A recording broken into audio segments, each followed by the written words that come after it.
विद्यार्थी मित्रांनो, या लेक्चरमध्ये आपण आंतरराष्ट्रीय व्यापाराचा आधुनिक सिद्धांत किंवा हेक्चर ओलेनचा आंतरराष्ट्रीय व्यापाराचा सिद्धांत पाहणार आहोत. विद्यार्थी मित्रांनो, रिकॉर्डनंतर 19व्या शतकामध्ये हेक्चर ओलिन यांचा सिद्धांत हा रिकॉर्डोच्या सिद्धांताची पुढची साखळी म्हणून पुढे अस्तित्वात आला. विद्यार्थी मित्रांनो, आंतरराष्ट्रीय व्यापाराचे कारण हे वस्तूच्या किमतीमधील फरक हा आहे. विद्यार्थी मित्रांनो, वेगवेगळ्या देशामध्ये एकाच वस्तूच्या किमती या कमी जास्त असतात. वेगवेगळ्या प्रदेशामधील नैसर्गिक देणग्यामध्ये भिन्नता आणि वस्तूच्या किमतीमधील भिन्नता या दोन्ही गोष्टींचा एकमेकांशी संबंध असतो.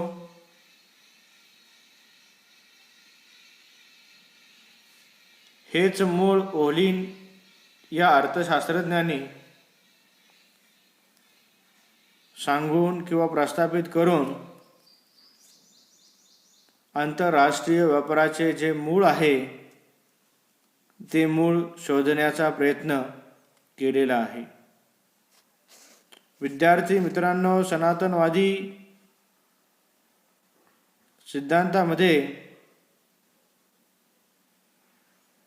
उत्पादन घटकातील फरकामुळे व्यापारात दोन देशांना लाभ होत असतात असे सांगण्यात आले होते किंवा आले आहे. परंतु तुलनात्मक खर्चामध्ये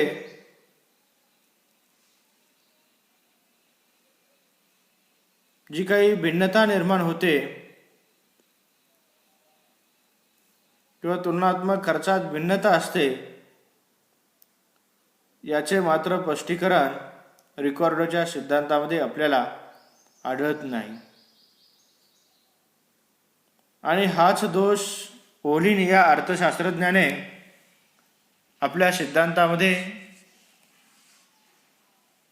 दूर केलेला आहे किंवा तीच समस्या ओलिनने आपल्या सिद्धांतामध्ये सोडवलेली आहे. विद्यार्थी मित्रांनो, 1933 मध्ये हेक्चर आणि ओलिन यांनी आंतरराष्ट्रीय व्यापाराचे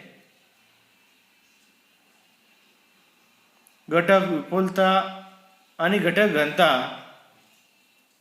प्रतिमान मांडले.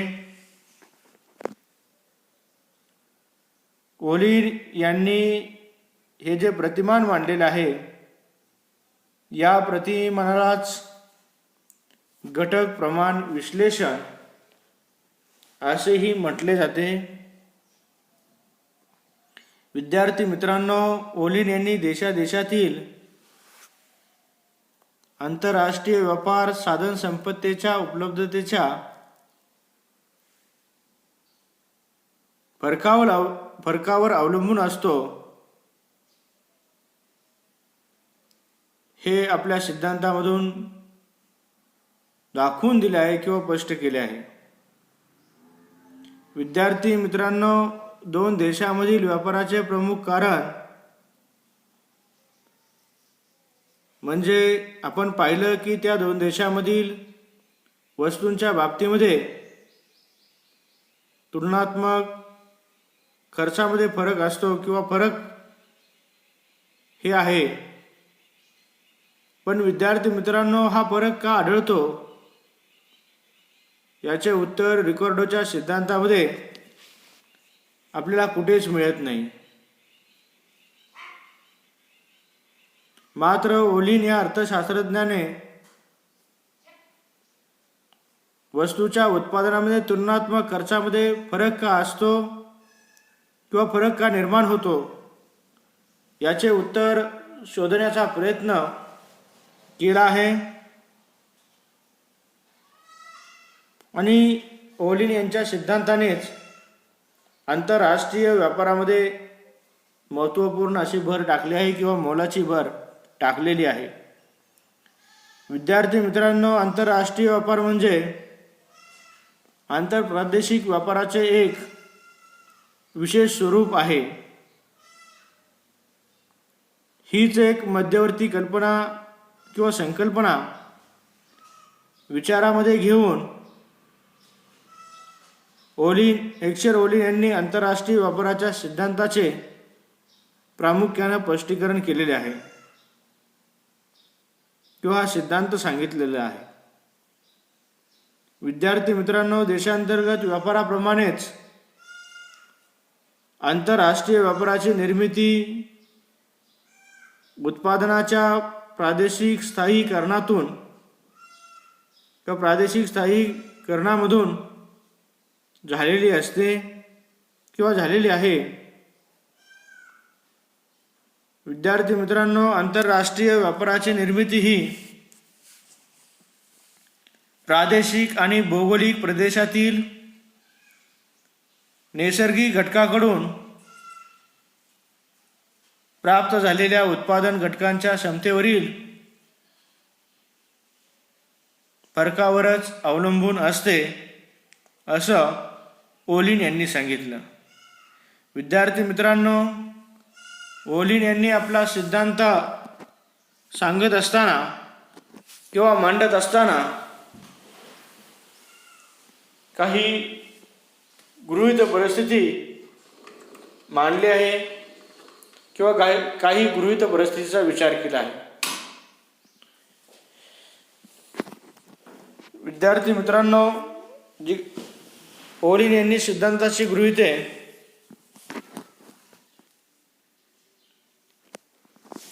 जी मांडलेली आहेत ते आपण पाहूयात.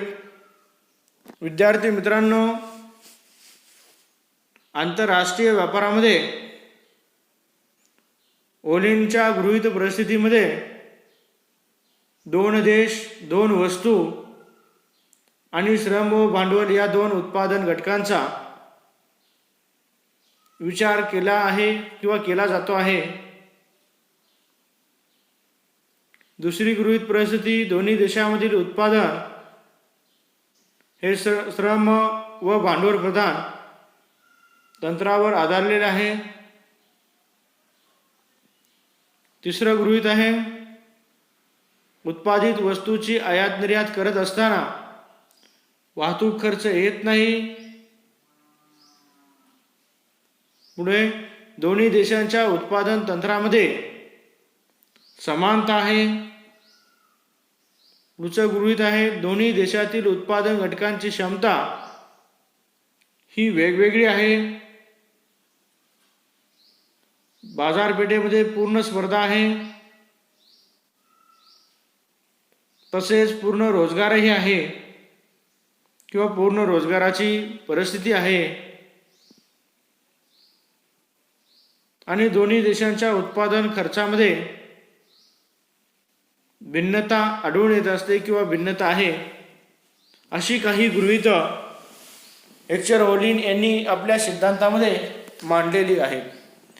विद्यार्थी मित्रांनो, या गृहीतांचा आधार घेऊन किंवा या गृहीतांच्या आधारे हेक्चर ओलिन यांनी आपल्या सिद्धांताचे स्पष्टीकरण केलेले आहे किंवा आपला सिद्धांत सांगितलेला आहे. विद्यार्थी मित्रांनो, हेक्चर ओलिनचे सिद्धांताचे स्पष्टीकरण आपण पुढील तक्त्याच्या आधारे किंवा तक्त्याच्या आधारे पाहूयात. विद्यार्थी मित्रांनो, आंतरराष्ट्रीय व्यापारामध्ये तक्त्यामध्ये दर्शवल्याप्रमाणे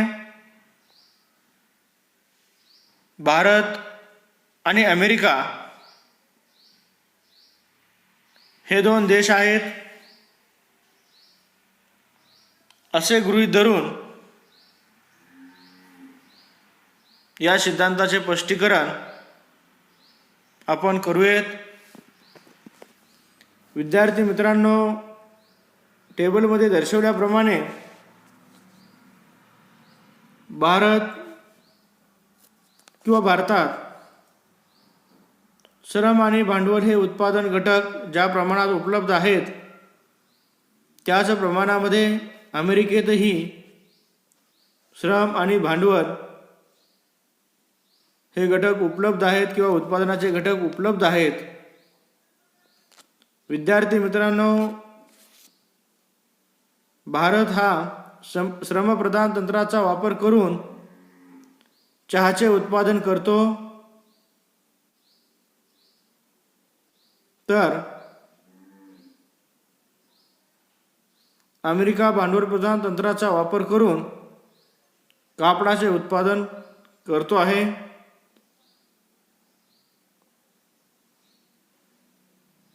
विद्यार्थी मित्रांनो, चहाच्या उत्पादनासाठी श्रमाचे 4 घटक आणि भांडवलाचे 2 घटक लागतात। भारतात श्रमाचा दर 2 रुपये आहे आणि भांडवलाचा दर 5 रुपये आहे। तसेच अमेरिकेमध्ये श्रमाचा दर 6 रुपये आहे आणि भांडवलाचा दर 2 रुपये आहे। विद्यार्थी मित्रांनो, भारत आणि अमेरिका या देशांची उत्पादन खर्चाची तुलना याच्यामध्ये दर्शवलेली आहे किंवा दाखवली आहे। त्यावरून आपल्या असे लक्षात येते की भारतात उत्पादनासाठी श्रम आणि भांडवल या घटकांच्या सहाय्याने उत्पादन खर्चाच्या तुलनात्मकदृष्ट्या चहाचे उत्पादन घेणे फायदेशीर आहे, तर अमेरिकेने भांडवलाचा विचार करून कापडाचे उत्पादन घेणे फायदेशीर आहे। विद्यार्थी मित्रांनो, अमेरिकेच्या तुलनेत भारतात चहाच्या एका परिमाणासाठी 18 रुपये उत्पादन खर्च येतो, तर अमेरिकेत 28 रुपये येतो।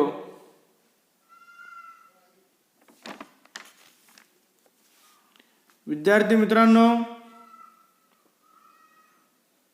म्हणजेच भारताने चहाचे उत्पादन करणे कधीही फायदेशीर आहे। तसेच भारताच्या तुलनेमध्ये अमेरिकेत कापडाच्या एका परिमाणासाठी 20 रुपये खर्च येतो, तर भारतामध्ये 24 रुपये खर्च येतो। म्हणजेच अमेरिकेने कापडाचे उत्पादन करणे कधीही फायदेशीर आहे। विद्यार्थी मित्रांनो, थोडक्यात या तक्त्यावरून किंवा या उदाहरणावरून भारताने चहाचे उत्पादन करावे आणि अमेरिकेत चहाची निर्यात करावी, तर अमेरिकेने कपड्याचे उत्पादन केले पाहिजे आणि भारतास त्याची निर्यात केली पाहिजे। म्हणजे विद्यार्थी मित्रांनो, एकचर ओलिन सिद्धांतानुसार ज्या वस्तूच्या उत्पादनामध्ये प्रामुख्यानं श्रम असेल किंवा भांडवल असेल यांच्या सहाय्यानं उत्पादन करत असताना कमी खर्च येईल त्या वस्तूच्या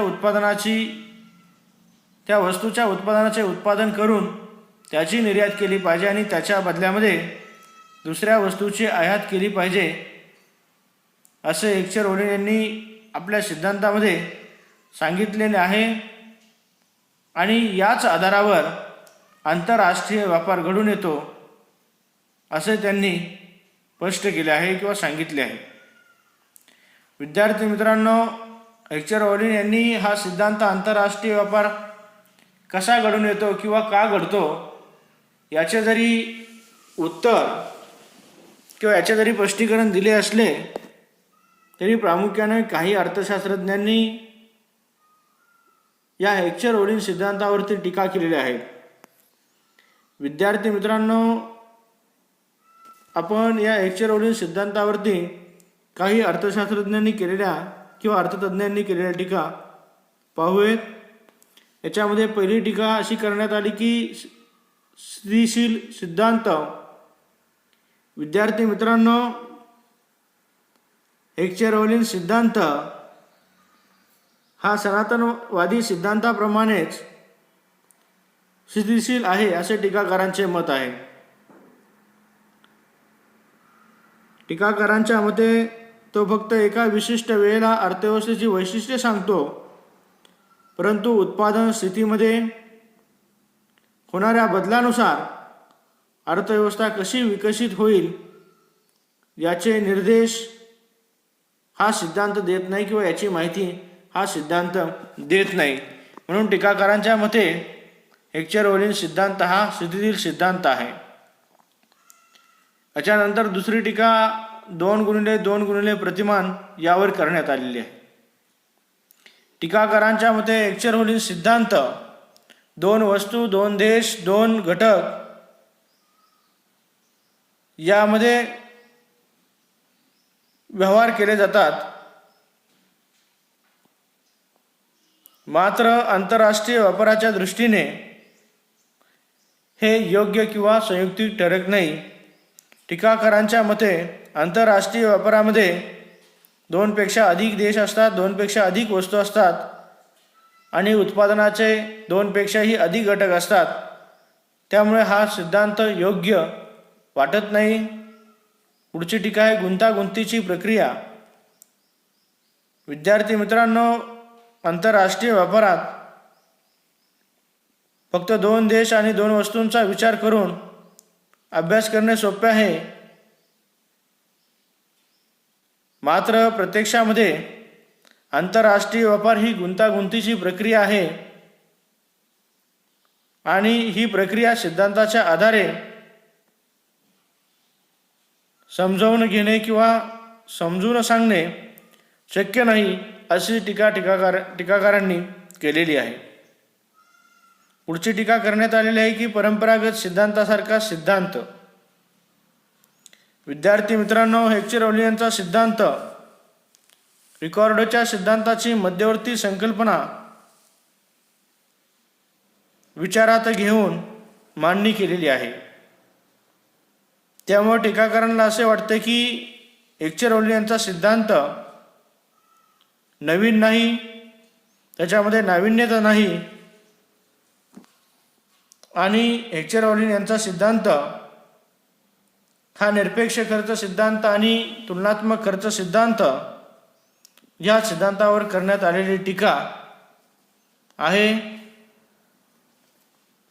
आणि त्यांची जी गृहीते या सिद्धांतानं घेतलेली आहेत. त्यानंतर पुढची टीका आहे वाहतूक खर्च. विद्यार्थी मित्रांनो, आंतरराष्ट्रीय व्यापारात एका ठिकाणाहून दुसऱ्या ठिकाणी वस्तूंची आयात निर्यात करत असताना वाहतूक खर्च हा महत्त्वाचा असतो. वाहतूक खर्चाशिवाय व्यापार करणे शक्य नसते. मात्र ओलिनने त्या गोष्टीकडे दुर्लक्ष केलेले आहे. विद्यार्थी मित्रांनो, पुढची टीका अशी करण्यात आली की पूर्ण स्पर्धा आणि पूर्ण रोजगाराची गृहीते. हेक्चर ओलिन सिद्धांताची पूर्ण स्पर्धा आणि पूर्ण रोजगार ही गृहीते वास्तवामध्ये अवास्तविक आहेत. विद्यार्थी मित्रांनो, व्यवहारामध्ये कोणत्याही देशामध्ये पूर्ण रोजगार आणि मुक्त व्यापार किंवा पूर्ण स्पर्धा ही दिसून येत नाही, कोणत्याही देशामध्ये आढळत नाही. पुढची टीका आहे घटक किंमत समान होत नाही. विद्यार्थी मित्रांनो, आंतरराष्ट्रीय व्यापारामध्ये घटक किंमत समान होते असा हेक्चर होलिनचा सिद्धांत निष्कर्ष काढतो, परंतु टीकाकारांच्या मते हा निष्कर्ष चुकीचा आहे. प्रत्यक्षामध्ये वेगवेगळ्या देशामध्ये वेतन असेल, घटक किमती असतील, या प्रामुख्याने समान नसतात.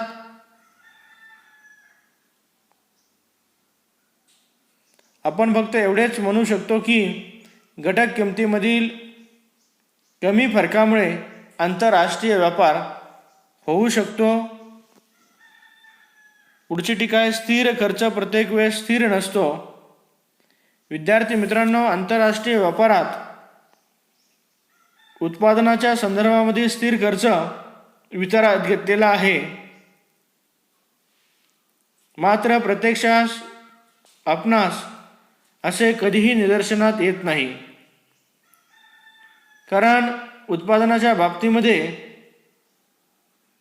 उत्पादनाचा जो काही स्थिर खर्च असतो किंवा उत्पादनाचा जो खर्च असतो तो प्रत्येक वेळेमध्ये स्थिर नसतो. उत्पादनामध्ये वाढ झाली की उत्पादनाच्या वाढीबरोबर उत्पादन खर्चातही वाढ होत असते. त्यामुळे प्रत्येक वेळेस स्थिर खर्च स्थिर राहीलच असे समजणे मात्र चुकीचे आहे. विद्यार्थी मित्रांनो, यासारख्या अनेक टीका वेगवेगळ्या अर्थशास्त्रज्ञांनी अर्थतज्ञांनी हेक्चर होलिन सिद्धांतावरती केलेल्या आहेत. तरीही आंतरराष्ट्रीय व्यापाराच्या दृष्टीने हेक्चर होलिन यांचा सिद्धांत महत्त्वाचा मानला जातो. धन्यवाद.